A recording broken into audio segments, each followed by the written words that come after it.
सभी मित्रों का हिंदी साहित्य समागम चैनल पर हार्दिक स्वागत और अभिनंदन है। मित्रों, जैसे कि आपको मालूम होगा कि कल 7 जनवरी 2024 को उत्तराखंड में यूसेट का एग्ज़ाम हुआ था और उस यूसेट हिंदी से संबंधित प्रश्न पत्र का आकलन विश्लेषण हम करेंगे। अभी इसके आंसर की नहीं पहुंची तो हम अपना विश्लेषण करेंगे या हमारा व्यक्तिगत विश्लेषण होगा। आपके समझ में कुछ बेहतर उत्तर होंगे तो आप कमेंट बॉक्स पर इसका आंसर दे सकते हैं। तो देखते हैं कि किस प्रकार का प्रश्न पूछे गए थे। तो पहला क्वेश्चन था इसमें मेरे पास जो आंसर जो इसमें सीरीज थी प्रश्न पत्र का, यह सीरीज जो है डी सीरीज थी। तो पहला प्रश्न देखते हैं, एक सही कविता पहले एक सार्थक वक्तव्य होती है या कथन किसका है।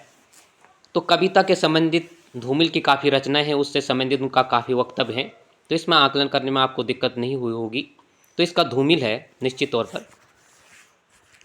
दूसरा क्वेश्चन है, काट का सपना कहानी किसका है। तो काट का सपना काफ़ी प्रसिद्ध है और एग्जाम में हमेशा पूछा ही जाता है। मुक्तबोध की जो है काव्य से रचनाएं पूछी जाती है, चांद का मुंह टेढ़ा से संबंधित, और काट का सपना इनका ही था मुक्तबोध का। आगे हम तीसरा क्वेश्चन देखते हैं इसमें कि कॉलरिज का कल्पना सिद्धांत कल्पना को कितने भागों में बांटा गया। तो आपको मालूम होगा कि कॉलरिज ने जो दिया था कल्पना से संबंधित सिद्धांत इन्होंने दिया था, उन्होंने दो माने थे। जो कल्पना के सिद्धांत, उन्होंने मुख्य कल्पना और गौण कल्पना, दो प्रकार की कल्पनाओं का व्याख्या की थी।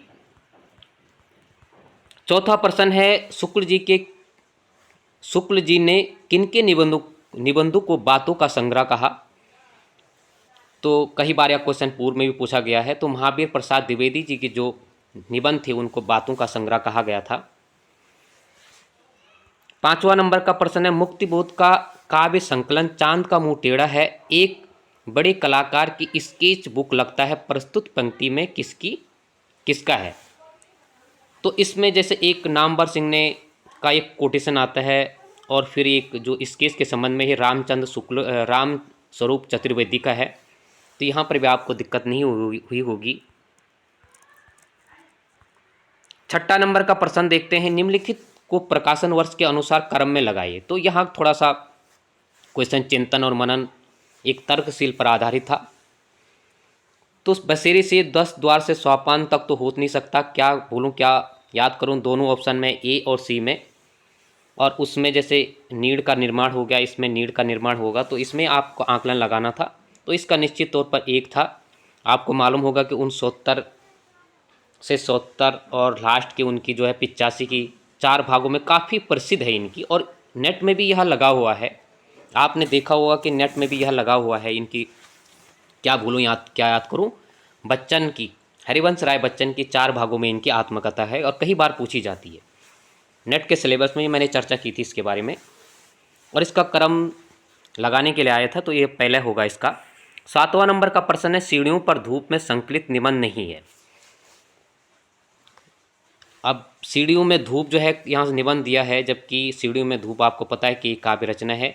तो लेखक के चारों ओर दिल बसंत, हिंदी के एक संपादक से भेंट, तो उठ जाग मुसाफिर, यह जो है आपको मालूम होगा कि यह नहीं होगा। आपने थोड़ा आकलन, थोड़ा विस्तार से इस पर चिंतन किया होगा तो आपको मालूम होगा कि यह निबंध जो है विवेकी राय का है और यह यूजीसी नेट में भी लगी हुई है।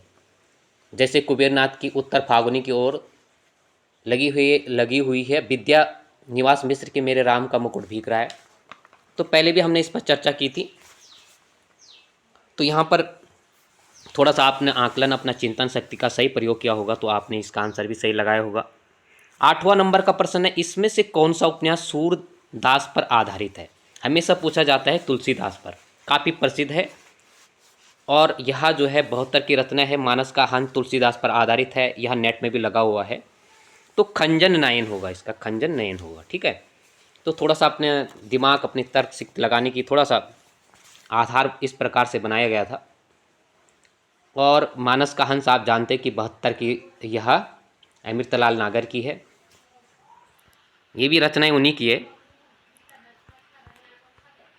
9 नंबर का प्रश्न है, इसमें से उपसर्ग फारसी का है। हिंदी व्याकरण और हिंदी जो पहला इसमें टॉपिक लगा उससे भी 3-4 क्वेश्चन थी, ज़्यादा नहीं थी। तो प्रति अ तो आपको मालूम होगा कि यह जो है उससे संबंधित हैं संस्कृत से, अ जो है हिंदी से और प्रति जो है संस्कृत से है। बद और अद से संबंधित है, तो इसमें बद था, जैसे बदसूरत हो गया, है ना। तो इसका पहले आंसर होगा अद। अद जो है ये हिंदी का है। 10वां नंबर का प्रश्न है, शुद्धाद्वैतवाद के प्रणेता थे। तो शुद्धाद्वैतवाद के प्रणेता कौन थे? वल्लभाचार्य थे, ठीक है। और विशिष्टाद्वैतवाद के कौन थे? रामानुजाचार्य थे। तो यह काफ़ी बार पूछा जाता है क्वेश्चन, इसमें भी आपको दिक्कत नहीं हुई होगी। और उसके बाद जैसे चेतन महाप्रभु का है, तो चेतन महाप्रभु का आप जानते होंगे कि इनका जो संप्रदाय था, चेतन महाप्रभु का भी काफ़ी बार पूछा जाता है, और शंकराचार्य का भी पूछा जाता है। आगे है 11 नंबर का प्रश्न, सेक्सुअल पॉलिटिक्स किसकी रचना है? तो आपको इसका आंसर होगा तो आप भेज सकते हैं। 12वां नंबर का प्रश्न है, बजीरा पानी पिला उक्त कथन किसका है? तो बजीरा पानी पिला, यह जो इसमें पात्र हैं, सारे पात्र जो हैं किसके हैं? या कहानी के पात्र हैं, और गुलेरी की कहानी के पात्र हैं सारे पात्र, ठीक है। और गुलेरी के जो पात्र हैं इसमें आपको मालूम होगा कि उसने कहा था, काफ़ी प्रसिद्ध है, 15 की रचना है चंद्र शर्मा गुलेरी की, और उसी के लहना सिंह, सूबेदारिनी लहना और बोधा सिंह उसी से संबंधित। तो इसका लहना सिंह होगा। तो इसमें मुख्य पात्र जो है लहना सिंह है, सूबेदारिनी है और सूबेदार है। आगे 13वां प्रश्न का, इस प्रश्न में थोड़ा संशय है और मुझे लगता है कि हो सकता है ये प्रश्न जो है आयोग या कुमाऊं यूनिवर्सिटी हटा सकती है। तो इसका क्रम मुझे सही से मिल रहा नहीं, लेकिन 2 इसमें आंसर मुझे ऐसा महसूस होता है। अभी मेरा आंकलन हो सकता है कि मैंने जो लगाया होगा मुझे वही उचित लगेगा। तो ग्रंथों का बढ़ते क्रम में, ठीक है, यानी जिसका पहले हुआ है बढ़ते क्रम में, यह आपको लगाना था। तो अब इसमें भी काफ़ी संशय बना हुआ है। तो जब हम देखें तो काशी जो नागरिक प्रचारणी सभा काशी ने, उसने 12 ग्रंथ माने हैं, और आपको मालूम होगा कि 12 ग्रंथ ही किसने माने? रामचंद्र शुक्ल ने भी 12 ग्रंथ माने हैं तुलसीदास के। जॉर्ज गैसन ने 21 ग्रंथ माने, शिव सिंह सेंगर ने 18 माने, जबकि मिश्र बंधु और हजारी प्रसाद इसके 25 ग्रंथ मानते हैं, ठीक है। अगर हम देखें हजारी प्रसाद की, अब इसमें कोई राइटर का नाम तो दिया नहीं है, लेकिन अगर हम हजारी प्रसाद की तुलना करें तो हजारी प्रसाद गीतावली, एक कृष्ण गीतावली है, इसमें गीतावली है, ठीक है। तो इसमें अब सतसाई भी 2 हैं, एक तुलसी सतसाई है, एक राम सतसाई है। तो थोड़ा कन्फ्यूजन बना हुआ है, और निश्चित तौर पे 4 से 5 क्वेश्चन है, अभी उसका भी मैं आकलन, उसका विश्लेषण करूँगा। ये क्वेश्चन थोड़ा इसमें ज़रूर आपको जो है एक स्टार लगेगा, और इसमें सभी को नंबर, संभावना है कि 5 से 6 क्वेश्चन ऐसे हैं, और पंक्तियों में भी क्वेश्चन 1-2 और बढ़ेंगे इसमें, कि जिनकी संभावना है कि 4-5 से ऊपर पहुँचेगी। अगर हम हजारी प्रसाद की बात करूँ मैं, तो उनकी जो उनने 25 रचनाएँ मानी थी। अब जो है इसमें काशी प्रचारणी 1923 में काशी प्रचारणी सभा ने इसके जो ग्रंथों का संग्रह किया था, उनने 2 आधार पर किया था, तुलसी के ग्रंथों को, और 12 ग्रंथों को प्रमाणित माना था। वही जो है रामचंद्र शुक्ल ने भी माना था। अब जो 25 ग्रंथ इन्होंने बताए हैं हजारी प्रसाद ने, तो उसमें गीतावली का पहला ग्रंथ इन्होंने बताया हजारी प्रसाद ने। हो सकता है गलत हो सकता है, आंसर की के बारे में भी अब जहाँ पेपर बना होगा तो उनका अपना स्रोत होंगे, निश्चित तौर पर वहाँ पर स्रोत होंगे। जहाँ हमें काफ़ी क्वेश्चन ऐसे लगते हैं कि ये गलत होंगे, वहाँ वो सही हो सकते हैं। यह केवल हमारा आकलन, हमारा विश्लेषण, हमारा एक मानक हो सकता है, और उनका अपना मानक होगा, ठीक है। तो उनके पास एक प्रमाणित प्रमाण होगा, लेकिन निश्चित तौर पर फिर भी कुछ क्वेश्चन 100% 4 से 5 क्वेश्चन रॉन्ग तो है ही है। गीतावली पहला ग्रंथ दिया गया है, जबकि इसमें रामायण दूसरा ग्रंथ दिया गया है, और उसके बाद दोहावली दिया गया है। दोहावली के उपरांत जो है तुलसी सतसाई, एक राम सतसाई पहले दिया गया है। विनय पत्रिका से पहले राम सतसाई दिया गया है, और दोहावली के बाद तुलसी सतसाई दिया गया है। तो मेरे मानक के आधार पर ये हो सकता है इसका आंसर और कुछ हो, और आपके आधार पर और कुछ हो, लेकिन मैंने ये हजारी प्रसाद के जो है ग्रंथ के स्रोत के आधार पर आपको बताए। जैसे कि आपको मालूम होगा सभी के पास बुकें होगी। आगे 14 नंबर का प्रश्न है, निम्नलिखित ग्रंथों को उनके रचनाकारों के साथ सुमेलित कीजिएगा। ठीक है, तो ये स्केच ऑफ हिंदी लिटरेचर आपको तो मालूम है कि ये किसका है ना। तो ये पहले का ही होगा, लिटरेचर ऑफ ये 2 होगा इसका। तो आपने इसका आकलन किया होगा। आप अगर ऐसे भी नहीं कर सकते तो आप किसका आकलन सीधा इससे कर सकते थे जो आपको पहले लगता है, इसमें कन्फ्यूजन होता ही है। ये स्केच ऑफ हिंदी लिटरेचर और ये हिस्ट्री ऑफ लिटरेचर ग्रिप्स और FEK। लेकिन आपको मालूम होगा कि हिंदी साहित्य विमर्श जो है किसका है, पद्मूलाल पुन्नालाल का है। तो आप सी का सीधा B मार सकते थे। सी का B भी यहाँ पर 3 आधार पर दिया गया है। और फिर अगर आपको नहीं भी मालूम था तो हिंदी का मुसलमान कवि जो है ये गंगा प्रसाद का है, D का D। ठीक है, तो इसका A आंसर निकलता है यहाँ से। ठीक है, और D का D निकलेगा, C का जो है B निकलेगा, बक्सी निकलेगा, और जो है B का 3 निकलेगा, और A का यही निकलेगा। ठीक है, तो इस आधार पर भी आप अपना आकलन कर सकते थे। आगे है 15 नंबर का प्रश्न, भयानक समस्या है, मूर्ख ने स्वार्थ के लिए साम्राज्य के गौरव का सर्वनाश करने का निश्चय कर लिया है। यह कथन कहाँ से लिया गया है, तो यह आषाढ़ का एक दिन, ध्रुव स्वामिनी आकाशदीप पुरस्कार। तो यह जो है मंदाकिनी ध्रुव स्वामिनी जो है इससे लिया गया है, जो कि प्रसाद की नाटक है। ठीक है, 16 नंबर का प्रश्न है, क्या कहा बेटा इस हालत में अकेली जाऊंगी, पिता ने फिर मेज पर से आंखें उठाई। तो यह जो है आपको मालूम होगा, झूठ सच यशपाल की 2 रचनाएं जो है आपके पास। झूठ सच जो है लगा हुआ है, किसमें लगा हुआ है, लेकिन झूठ सच एक भाग नहीं है। जैसे शेखर एक जीवनी का पहले भाग आपके पाठ्यक्रम में लगा हुआ है, 41, दूसरा 40 है। ठीक है, उपन्यास। लेकिन झूठ सच के दोनों भाग आपके पास लगे हुए हैं, तो यह दोनों में हो सकता है। तो मेरे आकलन में इसका आकलन जो है D होगा, देश का भविष्य। तो आप इस क्वेश्चन को देख लेना अपना आधार पर। ये यशपाल की है झूठ सच, आपको मालूम होगा कि यशपाल की रचना है झूठ सच जो है, और 58 की रचना है यह। ठीक है, 17 नंबर का प्रश्न है, यह क्या तुम स्त्री हो, क्या स्त्री होना पाप है। उक्त पंक्तियां किस कहानी से संबंधित है। तो यह किस कहानी से होगा, यह काफ़ी बार यह नेट में भी पूछा गया है। तो आकाशदीप का है। ममता पुरस्कार, ये कहानियाँ जो हैं किसकी हैं, जयशंकर प्रसाद की हैं। आगे इस क्वेश्चन में भी थोड़ा सा कन्फ्यूजन है, हो सकता है इसमें भी स्टार लग सकता है। सन 1912 में प्रकाशित कहानी। अब देखो, जयशंकर की पहली कहानी तुमने ग्राम में देखा होगा, ज़्यादातर 11 देखा होगा, कहीं पर 10 देखा होगा। ठीक है, और वही यहीं अगर वही हम दूसरी ओर तुलना करें चंद्र शर्मा गुलेरी की, जिनकी 3 रचनाएं काफ़ी है ना, बुद्धू का कांटा, सुखमय जीवन, और उसने कहा था 15 की रचना है। इसमें भी 11-12 दिया गया है, तो हो सकता है कि इसको भी मान सकता है, दोनों को मान सकता है। तो मेरे आधार पर सुखमय जीवन होना चाहिए। पिकनिक तो हो नहीं सकता, श्रीवास्तव का, बिशंबर दत्त का हो नहीं सकता है, रक्षाबंधन 13 की रचना है। तो फिर भी आयोग किस आधार पर मानता है। अब यहाँ पर 12 का प्रकाशन तो है ही नहीं, लेकिन हमें आपने ग्राम देखा होगा कि कहीं पर 11 ज़्यादातर 11 मिलता, कहीं पर 10 मिलता। सुखमय जीवन 11 की रचना है।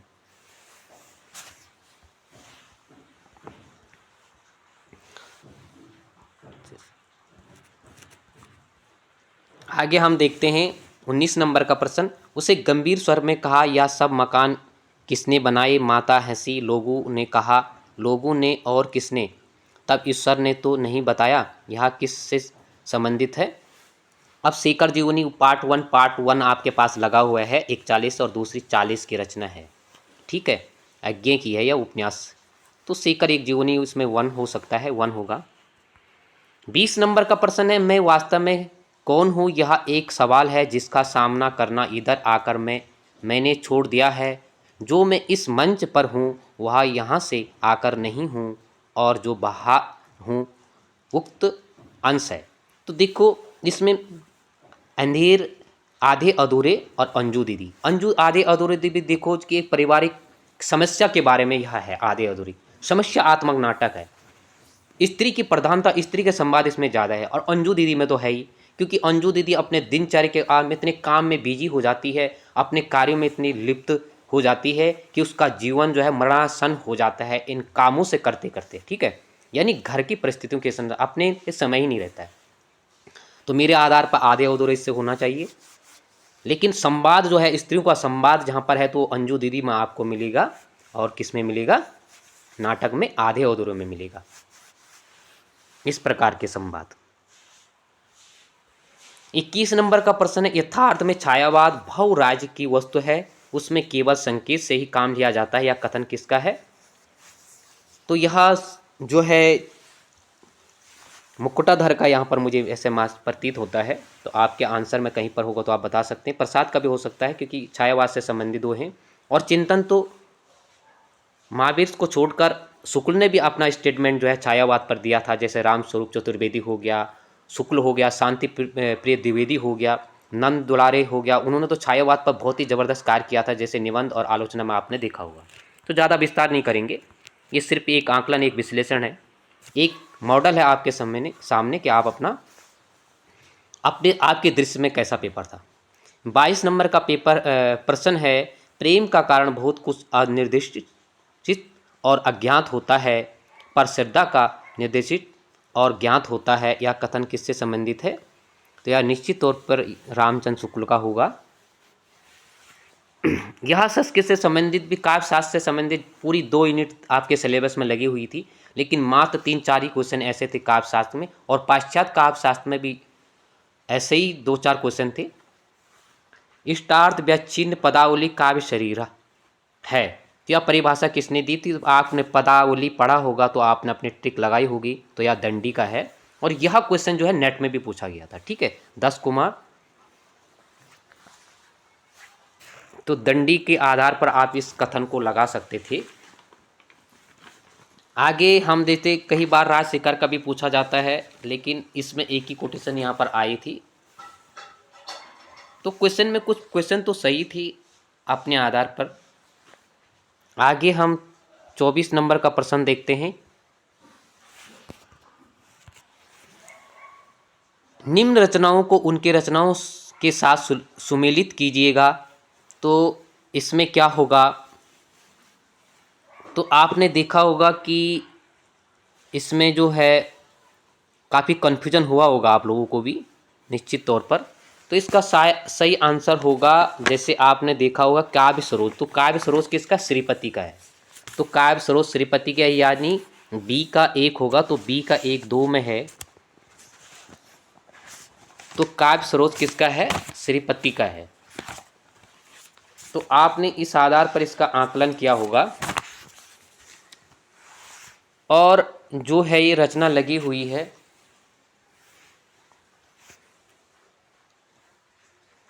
काव्य सरोज श्रीपति की है। तो काव्य सरोज श्रीपति की है, यानी बी का 1। तो बी का 1 इसमें है, तो हम देखते हैं कि बी का ए, तो इसका सी होगा। और कृष्ण चंद्रिका जो है सी का 4 होगा। तो सी का 4 इसमें दिया नहीं गया है, तो इसमें भी थोड़ा कन्फ्यूजन है। लेकिन ऐसा लगता है कि काव्य सरोज जो रचना है, काव्य सरोज जो रचना है यह श्रीपति की है। तो बी का 2 होगा, यानी इसका पहला आंसर होगा बी का 2। बी का 1 होगा, बी का 1 इसमें सी दिया गया है। तो आप अपने हिसाब से इसको देख लेना कि कौन सी रचना किस आधार पर होगी। आगे हम देखते हैं कि सुजान चरित्र में कब से कब तक की घटनाओं का वर्णन किया गया है, और यह बहुत ही कम मात्रा में आता है। तो सुजान चरित्र ये सुदान की है, और एक सुजान उसकी घनानंद की है, सुजान सागर। ठीक है, तो सुजान सागर नहीं थी, सुजान चरित्र सुदान की थी। और यह क्वेश्चन तब पूछा गया इस तरीके से क्योंकि काशी जो है 1723 ईस्वी जो है काशी नागरिक प्रचारणी सभा ने इसका प्रकाशन किया था। इसका प्रकाशन किया था संवत 1802 से लेकर संवत 1810 ईस्वी तक, यानी सी इसका क्लियर आंसर होगा। यानी अगर हम सन में बोले तो 1723 में इसका प्रकाशन किया था, घटनाओं का प्रकाशन किया था। इसमें जो है काफ़ी अच्छी रचना है, जिसमें कुछ 2 प्रतिलिपियां मिलती हैं उनकी, तो इसका सी है। 26 नंबर का प्रश्न, 26 नंबर का प्रश्न है, इसमें भी काफ़ी कंफ्यूजन है। निम्न रचनाकारों और उनकी कृतियों का प्रकाशन वर्ष के साथ सुमेलित कीजिएगा। तो इसमें जैसे आपने मालूम होगा रानी केतकी की कहानी, अब इसमें गौरी दत्त दिया गया है, तो यह 1803 की होगी। और इसमें जैसे आपको मालूम, अब देरानी जेठानी यहाँ पर लिखा है, जबकि देरानी जेठानी किसकी है आप जानते हैं, तो इसमें भी काफ़ी संशय बना हुआ है। और देरानी जेठानी की कहानी का आप अगर, देरानी जेठानी कहानी नहीं लिखा गया इसमें, अब गोपाल लाल गैमरी यहाँ पर लिखा गया है। तो देरानी जेठानी की अगर जो कहानी के उपन्यास की बात करें तो 1870 की रचना है और गौरी दत्त की है यहाँ, ठीक है। लेकिन फिर भी अगर हम इसको ना माने तो रानी केतकी की कहानी, अब देखो रानी केतकी की कहानी यहाँ पर इंशाल्लाह किया गौरी दत्त यहाँ पर दिया गया है, तो यहाँ तो सारा कन्फ्यूजन बना हुआ है। लेकिन फिर भी अगर आपने इसका ए, अगर रानी केतकी की कहानी सबसे पहले आएगा तो निश्चित तौर पर 1803 आएगा, ठीक है। यानी एक का इसमें क्या आएगा, 1 का 2 आएगा, तो 1 का 2 किस में है, बी में दिया गया है।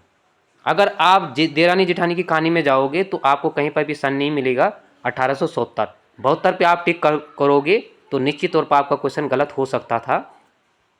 तो काफ़ी कन्फ्यूजन आते हुए भी आप इस क्वेश्चन को गलत कर सकते थे। लेकिन निश्चित तौर पर आपको यहाँ देखना था कि जो है सरदालाल फिल्लोरी की रचना जो भाग्यवती है वो कब की है। सरदालाल जो फिल्लोरी की रचना है, सरदालाल फिल्लोरी की जो रचना है यानी सी का 1, यानी 1877 की। यार वामा शिक्षा जो है कब की रचना है, 72 की रचना है। आप यहाँ पर भी कन्फ्यूजन है।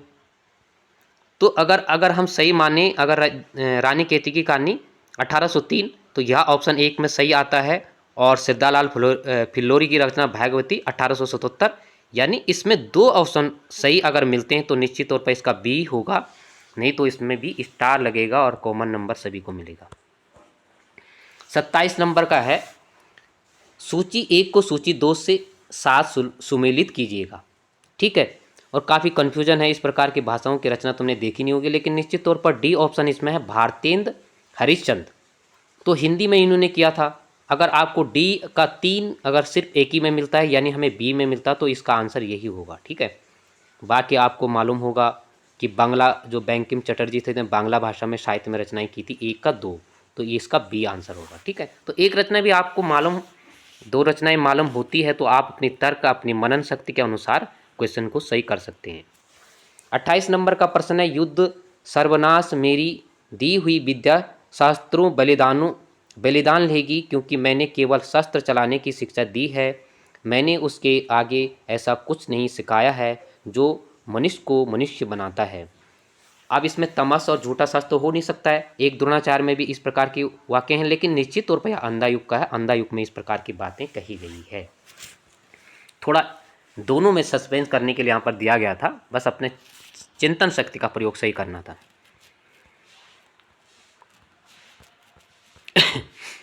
आगे है 19 नंबर का प्रश्न है, प्रसाद पढ़े जाएंगे पंथ से सीखा जाएगा, निराला पढ़ाए जाएंगे, प्रसाद पढ़ाए जाएंगे पंथ से सीखा जाएगा, निराला पढ़े जाएंगे, यह कथन किसका है।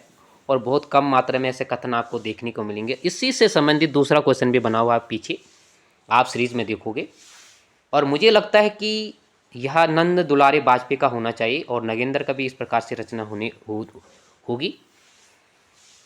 तो आप अपने कथन के आधार पर इसको लगा सकते हैं, क्योंकि नंद दुलारे ने इस प्रकार के जो है छायावाद पर सबसे बेहतर कार्य नंद दुलारे वाजपेयी ने भी किया, नगेंद्र ने भी किया, शांति प्रिय द्विवेदी ने भी किया, लेकिन सबसे बेहतर रूप से अगर किसी ने किया तो नंद दुलारे वाजपेयी ने किया। और हो सकता है कथन किस आधार पर पूछा गया। 30 नंबर का प्रश्न है, अंधेरा है यह वह स्थल है, अंधेरा है यह वह स्थल है जहाँ मरणासन दुर्योधन कल पड़ा था अस्त्र शस्त्र लिए हुए। क्या पंक्ति किसका है? तो निश्चित तौर पर यह अंधा युग का होगा। ठीक है, अंधा युग का होगा। धर्मवीर भारती की गीति नाटक है। ठीक है। 31 नंबर का है, तर्क कथन के आधार पर है, ध्वनि में बौद्धिक तत्व और रस में केंद्रीय तत्व की अपेक्षाकृत प्रधानता अनिवार्य रूप से होती है। देखो, जो ध्वनि है, ध्वनि को आंतरिक तत्व माना जाता है। यह कथन तो आंतरिक यानी भौतिक, और रीतिकाल में रसवाद और शुद्ध मानसिक प्राकृतिक आनंद की अपेक्षा ध्वनि के बौद्धिक आनंद की प्रमुखता पाई जाती है। तो मुझे लगता है कि इसका आंसर ए गलत हो सकता है, बी सही हो सकता है, और दोनों भी सही हो सकता है। 32 नंबर का प्रश्न है, पश्चिम नवजागरण ने अपने को काव्य मध्यकालीन चेतना से व चर्चा के चुंगल से मुक्त करता है। जो पश्चिम नवजागरण है, अपने को मध्यकालीन चेतना से व चर्च के चुंगल से मुक्त करता है। तो ऐसा तो हो नहीं सकता, चर्च उनकी प्रधानता है। ठीक है।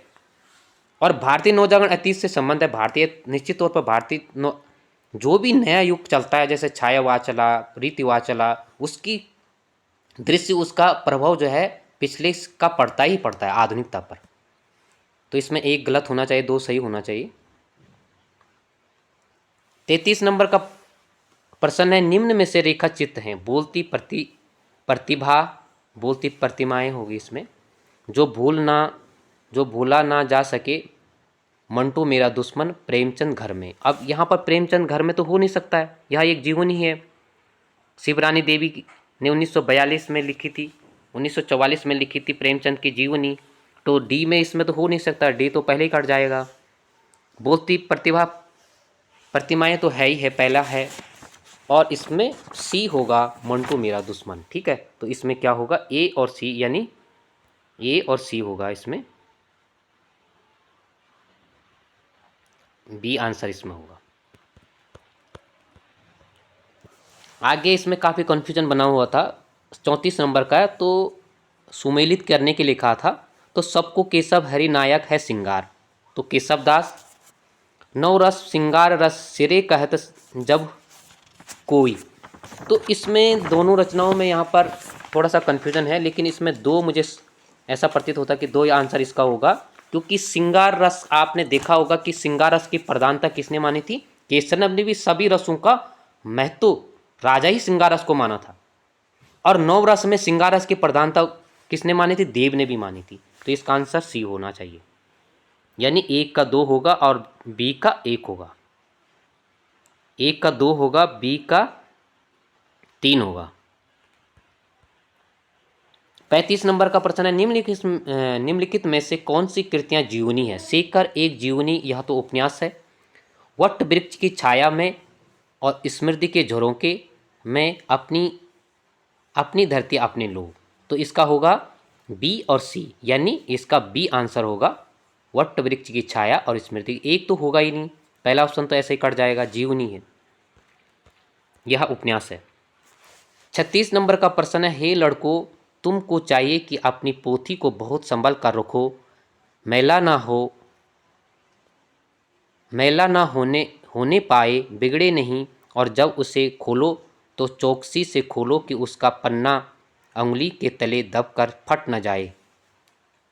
तो यह मुझे काशी नाथ खत्री का इसमें आपके आंसर में होगा, तो आप दे सकते कमेंट बॉक्स अपना आंसर, जो भी आपको उचित लगे। और इस प्रकार का क्वेश्चन पहली बार कथन काफ़ी पूछे जाते हैं, लेकिन इनका क्रम किस पहले बार पूछा गया था, कविता क्या है। तो कविता क्या है, इसके लिए आपको अंदर से पढ़ना होगा, और ज़्यादा से बुक में दिया भी नहीं है। आप इसका प्रमाणित बुक पढ़ोगे तो वहाँ पर ही यह दिया गया है, उप शीर्षकों में कविता क्या निबंध के उप शीर्षकों का क्रम लगाइए। ठीक है। तो इसका आंसर पहला ही होगा। ठीक है, नहीं, इसका आंसर बी होगा, सभ्यता के आवरण और कविता इसका पहला होगा। दूसरा 3 होगा, कविता और सृष्टि का प्रचार होगा। तीसरा इसमें क्या होगा, मार्मिक तथ्य होगा, और उसके बाद पांचवा वाला काव्य व्यवहार वगैरह, लास्ट में अनावरण वाला आएगा। तो इस तरीके से आपने देखा होगा कि पहला आएगा। ठीक है, पहला में पहला आएगा यानी बी कथन इसका आएगा, यानी सभ्यता और अवारण और कविता पहला आएगा, यानी बी आंसर इसका सही होगा। ये 100% सही है और आपने भी देख भी लिया होगा या आपने अंदर से पढ़ा होगा तो आपको, लेकिन इतना आसान नहीं होता इस प्रकार के। ये साधारण क्वेश्चन थे। इसके बाद आपने देखा होगा कि 45 कोटेशन 45 कथन इस पेपर में आए थे। इतने कथन मैंने आज तक जीवन में किसी भी पेपर में नहीं देखे और आप एक बार देख लेना। उसके उपरांत भी 4-5 कवियों की कविताएं भी पूछी गई थी। लगभग 52-53 ऐसे जो कवियों 4-5 कोटेशन कवियों की कविताएं थी और 45 तो कोटेशन या कथन थे। अगर आपने देखा होगा ये पूरे पीछे का जो 50 के बाद जो क्वेश्चन है पूरे कोटेशन पूरे कथन है, क्योंकि इसमें गद्यांश तो दिया नहीं था। जो गद्यांश से अगर 10 क्वेश्चन आने थे उसमें गद्यांश दिया नहीं था, वो उनने सारे जो है कोटेशन में बदल दिए। तो इसलिए पेपर का माध्यम जो थोड़ा हार्ड था। निश्चित तौर पर हम इसको सैंपल नहीं कर सकते हैं, यहाँ तक कि यह पेपर पूर्ण रूप से आपने देखा होगा कि नेट के पेपर के हिसाब से ही था, कम नहीं था, ज़्यादा हम इसको आंक सकते हैं। संस्मरण से संबंधित निम्नलिखित कथनों पर विचार कीजिएगा, इसमें से सत्य कथन चुनिए। अब देखो हरिवंश राय बच्चन के आपने नए झरोखे, इनका तो सही है, यानी 4 इसमें सही होना चाहिए, तो सी तो हो नहीं सकता। सुमन केसरी का संस्मरण के सुमन, तो सुमन केसरी का जो संस्मरण इसमें JNU में नामवर सिंह है इनका, तो 5 नहीं हो सकता। तो 5 नहीं होगा तो 5 A B और C में 5 है, तो इसमें D होगा ये, क्योंकि यह जीवनी का लघु रूप है और बच्चन सिंह का भी है। हरिवंश राय बच्चन जो है नई पुराने झरोखे से, ठीक है।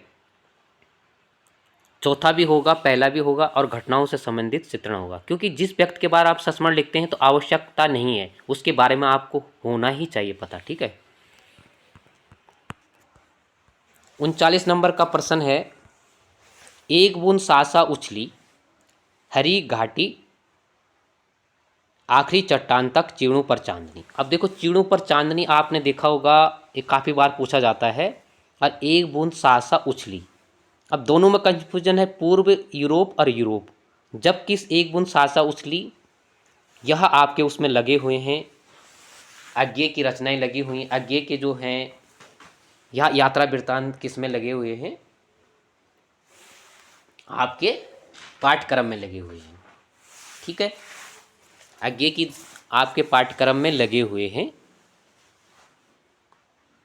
यह यात्रा वृत्तांत, ठीक है। अब इसका क्या होगा, यहाँ पर अगर आपको कन्फ्यूजन होता है तो आप क्या कर सकते थे कि आखिरी चट्टान का आपको मालूम होगा रांची दक्षिण भारत से संबंधित था, यानी C का 4। अब C का 4 केवल C में है, ठीक है। तो यहाँ से अगर कन्फ्यूजन आपको बनता है पूर्वी और यूरोप में, वैसे तो नहीं बना होगा, क्योंकि एक बूंद सासा उछली काफ़ी प्रसिद्ध है, काफ़ी बार पूछा गया, और चीड़ों पर चांदनी निर्मला वर्मा की, ठीक है। तो इसका C होगा, यानी एक बूंद सासा उछली यूरोप के बारे में। B का B होगा हरी घाटी यानी रांची झारखंड, और आखिरी चट्टान किसके बारे में, दक्षिण भारत, और चीड़ों पर चांदनी पूर्वी यूरोप में। काफ़ी बार पूछा था कि पूर्वी यूरोप के बारे में, कहाँ के बारे में, यूरोप, और कई बार यूरोप कई बार पूर्वी यूरोप उसमें दिया जाता है। 40 नंबर का प्रश्न है, भारतेंद्र युग का साहित्य जनवादी इस अर्थ में है कि वह भारतीय समाज के पुराने ढांचे से संतुष्ट न रहकर इसमें सुधार भी चाहता है, या कथन किसका है, या डॉक्टर रामविलास शर्मा का होगा। 41 नंबर का प्रश्न है, पत्रिका हैं और ये दलित पत्रिकाओं से संबंधित हैं और संपादक हैं। तो दलित अस्मिता, तो आपको मालूम होगा, अगर आपको यह मालूम नहीं होगा तो ये पहली जो इनकी रचनाएं हैं, जैसे नागफनी, और नागफनी भी नहीं होगा तो पश्चंती, तो पश्चंती का भी आपको मालूम हुआ होगा थोड़ा भी। यहाँ पर आपको पश्चंती, जैसे पश्चंती तो काफ़ी प्रसिद्ध है, जयप्रकाश करदम की है, ठीक है। तो D का 1 होगा और D का 1 केवल ऑप्शन B में है, ठीक है। और फिर आपको थोड़ी मालूम होगा दलित अस्मिता, तो इसमें विमल थोराट का है, यानी 1 का 4 है, ठीक है। और नागफली भी काफ़ी प्रसिद्ध है, नागफनी, ठीक है, सोनकर सपना सोनकर। तो कन्फ्यूजन था ही, ऐसी बात नहीं, क्योंकि जब हम एग्ज़ाम सेंटर में बनते हैं तो तब हमारी मानसिकता अलग कार्य करती है, हमारा चिंतन अलग कार्य करता है, और घर बैठकर जब हम पेपर देखते हैं, यूट्यूब में देखते हैं, तो हमें अच्छा ही लगता है, लेकिन इतना आसान पेपर नहीं था। आगे मिलान करना था और ऐसी रचनाएं थी काफ़ी गौण रचनाएं। और अक्सर यह होता है कि गौण रचना ही किस में पूछी जाती है, नेट और सेट, नेट में पूछी जाती है। और यह रचना आगे अगर आप पेपर में देखोगे, एक बार जो रचना आ चुकी है तो वह काफ़ी प्रसिद्ध हो जाती है, उसकी लोकप्रियता बढ़ जाती है। यहाँ पर आपने तूस की आग, ठीक है, अब तूस की आग अगर आपने देखा होगा, पृथ्वी कल्प आपने देखा होगा, ठीक है। तो तूस की आग, इसका जो है तूस की आग, ए का क्या है, आओ ना, अगर ना डी का भी आपको मालूम रहा होगा, तूस की आग भवानी प्रसाद मिश्र, ठीक है। क्योंकि आओ ना तो आपने इतना विचार नहीं किया होगा। यहाँ से देखो, इस प्रकार की रचना संस्मरण में मिलती है। पृथ्वी कल्प यानी बी, ठीक है, तो बी का एक गिरजा कुमार माथुर, पृथ्वी कल्प पे आपने देखा होगा। लेकिन तूस की आग थोड़ा सा प्रसिद्ध है, शायद में कहीं पूछी गई थी, ठीक है। तो इसका आंसर होगा सी होगा। अब सी क्या होगा, ए का 2 होगा शमशेर होगा आओ ना, बी का 1 होगा पृथ्वी कल्प गिरजा कुमार माथुर, और सी का 4 होगा, यहाँ से देखो, गिरधार नाथ सिंह, और तूस की आग जो है भवानी प्रसाद है। तो गहराई से अध्ययन आपने किया होगा तो आप इस प्रकार से आंसर लगा सकते थे। आगे मिलान करने के लिए है हिंदुस्तानी व्याकरण, इसमें भी कन्फ्यूजन है। मैथिली शरण गुप्त, बैजमैन शुक्ल, मैथिली शरण अज्ञे, त्रिशंकु प्रेमचंद, साहित्य का उद्देश्य रामधारी सिंह दिनकर। अब देखो, इसमें अगर आपको कन्फ्यूजन हो भी गया होगा तो जैसे हिंदुस्तानी, अगर साहित्य का उद्देश्य, तो हम जो हैं उपन्यास कथा साहित्य तो सम्राट हैं ही प्रेमचंद, उपन्यास में उनकी काफ़ी प्रमुखता है और उन्हीं से काल विभाजन भी किया जाता है उपन्यास और कहानी में। साहित्य का उद्देश्य आपने देखा होगा, काफ़ी पूछा गया है पहले प्रेमचंद का। अगर आपको डी का भी मालूम हुआ होगा कि डी का 1-3 है यानी प्रेमचंद, तो फिर भी आप इस क्वेश्चन को सही कर सकते थे। तो डी का इसमें ज़्यादा सोचने की बात नहीं। त्रिशंकु भी काफ़ी प्रसिद्ध है, जैसे आपको पता है कि मन्नू भंडारी के भी त्रिशंकु है, ठीक है। तो त्रिशंकु का आपको मालूम रहा होगा, यानी सी का 2 आगे, ठीक है। और हिंदी व्याकरण, तो इसका क्या होगा, ए का 1 होगा, बी का 4 होगा रामधारी सिंह दिनकर, और सी का 2 होगा यानी अज्ञे, और साहित्य का प्रेमचंद का होगा। 44 नंबर का प्रश्न है, महायान अर्थात बड़ी गाड़ी के आरोहियों का दावा है कि नीचे ऊंचे छोटे बड़े सबको अपनी विशाल गाड़ी में बैठाकर निर्वाण तक पहुंचा सकते हैं, जहां ही ज्ञान या संकरी गाड़ी वाले केवल स्वयं या स्वयंसी विरक्तों को आश्रय देता है।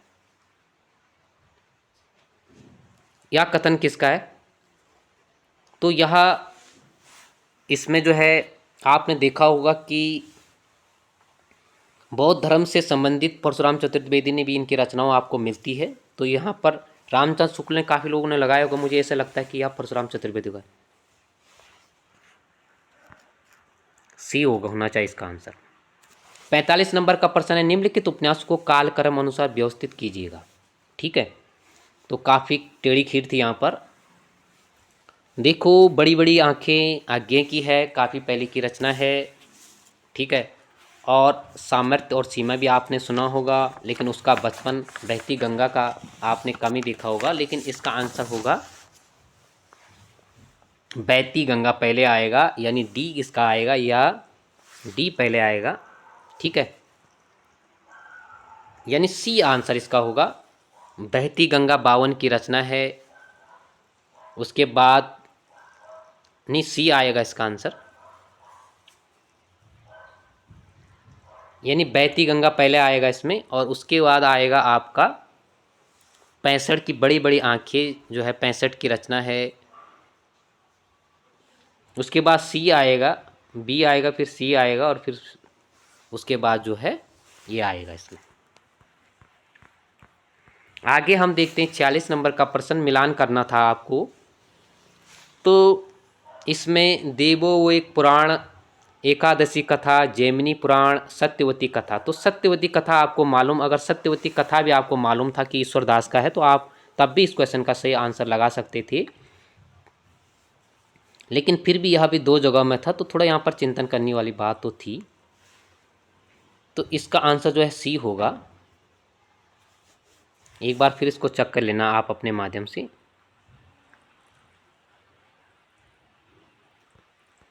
आगे 47 नंबर का प्रश्न, निम्न कहानियों का सही कालक्रम क्या होगा? 2 बांके, विपत्तगा, ठुमरी, सुकुल की बीवी। तो विपत्तगा जो है काफ़ी प्रसिद्ध है, और यह जो पहले आएगा यानी बी इसका होगा। उसके बाद ये आएगा 2 बांके। ठुमरी आपको पता है कि 57 की रचना है, ये नेट में यूजीसी नेट में लगा हुआ है, तो इसका बी आंसर होगा। 48 नंबर का प्रश्न है, एक कोस जमीन जरा दम बांध कर चलो, प्यास की बेला हो गई ना, याद है ना, याद है उस बार तोगड़िया के पास सर्कस कंपनी के जोकर और बंदर नाचने वाला साहब में झगड़ा हो गया था। ठीक है, तो निश्चित तौर पर यह जो है 2 कहानियाँ काफ़ी प्रसिद्ध आपके उसमें लगी हुई है, और लाल पान की बेगम और तीसरी कसम। ठीक है, और दोनों ही जो है बैलगाड़ी पर दोनों का ही वर्णन मिलता है हमें। ठीक है, दोनों का ही वर्णन हमें मिलता है। रेणु की रचनाएं दोनों। तो इसमें जो है लाल पान की बेगम जो है तीसरी कसम उफ्र मारेगे गुलफाम होगा। ठीक है, क्यों होगा कि उसमें तुम्हें मालूम है कि हीराबाई हीरामन दोनों हैं, बैलगाड़ी में जाते हैं और सर्कस में कार्य करती है हीराबाई। ठीक है, इसमें जो है कार्य करते हैं, जबकि उसमें बिरजू की माँ है, एक सशक्त महिला है, किसमें? लाल पान की बेगम है। तो तीसरी कसम मारेगे गुलफाम, काफ़ी दोनों में अंतर रहा होगा, लेकिन तीसरी कसम इसमें डी आंसर होगा, तीसरी कसम होगा। ठीक है, तीसरी कसम होगा इसमें हीरामन हीराबाई, क्योंकि तुम्हें मालूम है कि वो कहाँ पर एक सर्कस में कार्य करती थी, कौन सी? उसकी प्रेमिका। 49 नंबर का प्रश्न है, निम्नलिखित में से कौन भारतेंद्र हरिश्चंद्र का निबंध नहीं है? तो मनोयोग नहीं होगा। आगे है 50 नंबर का प्रश्न, निम्नलिखित कहानियों का कालक्रम के अनुसार अनुसार व्यवस्थित कीजिएगा। तो यह सारी कहानियाँ जो हैं आपके यूजीसी नेट सिलेबस में लगी हुई हैं। लाल पान की बेगम आपको मालूम हो काफ़ी प्रसिद्ध है, काफ़ी बार 57 की है, तीसरी कसम 58 की है। ठीक है, उसके बाद आपको अगर यह कहानी अगर आपको मालूम रही होगी तो आपने इसका आंसर किया होगा, और अमृतसर आ गया इसका भी आपको मालूम रहा होगा कि 71 की रचना है। तो आप तब भी इसका आंसर सही लगा सकते थे, अपना अपना भाग, यानी इसका बी आंसर होगा। ठीक है, इसका आंसर बी होगा।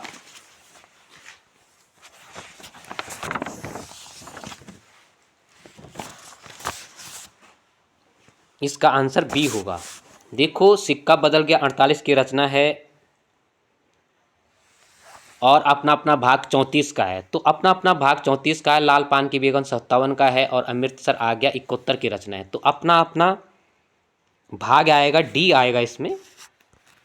बस थोड़ा देखने की ज़रूरत है, लेकिन क्वेश्चन हार्ड है, इतना आकलन करना बड़ा मुश्किल होता है। तो कुछ क्वेश्चन इसमें और हैं, तो आज अभी इन क्वेश्चनों में भी हम डिस्कस करेंगे, आकलन करेंगे। फिलहाल 50 क्वेश्चन आप अपना आकलन विश्लेषण कर सकते हैं। और जो फर्स्ट पार्ट के थे, जो 50 क्वेश्चन थे, एक साधारण क्वेश्चन थे, इसके उपरांत सारे स्टेटमेंट हैं। तो आपने देखा होगा कि इसीलिए काफ़ी लोगों ने इसको डाला नहीं, वीडियो को डाला गया, क्योंकि आपको क्वेश्चन ही कहाँ से मिलेंगे? ठीक है, आधार ही नहीं है प्रश्नों का। अब वो तो जो है यूनिवर्सिटी ने पेपर बनाया होगा, उनके पास कुछ प्रमाणित स्रोत हैं, व्याख्यात्मक कोई बुकें होगी, उनके आधार पर उन्होंने वहाँ बनाए हैं। तो मित्रों 50 क्वेश्चन है, 50 क्वेश्चन को हम फिर लाएंगे। तो आपका आकलन, आप लोगों को कहना चाहूँगा कि यह सिर्फ मेरा आकलन है, मेरा आकलन, मेरा विश्लेषण है। हो सकता है इसमें काफ़ी क्वेश्चन सही हो, काफ़ी क्वेश्चन गलत हो, लेकिन मुझे लगता है इसमें ज़्यादा का क्वेश्चन सही होंगे सारे। ठीक है, कुछ क्वेश्चन अगर आपको संशय है, कहीं पर गलत लगता है, तो कमेंट बॉक्स पर आप जवाब दे सकते हैं। आज के लिए इतना ही, बाकी 50 क्वेश्चन को लेकर मैं जल्दी हाजिर या यूट्यूब पर आऊँगा। सभी मित्रों का पुनः धन्यवाद।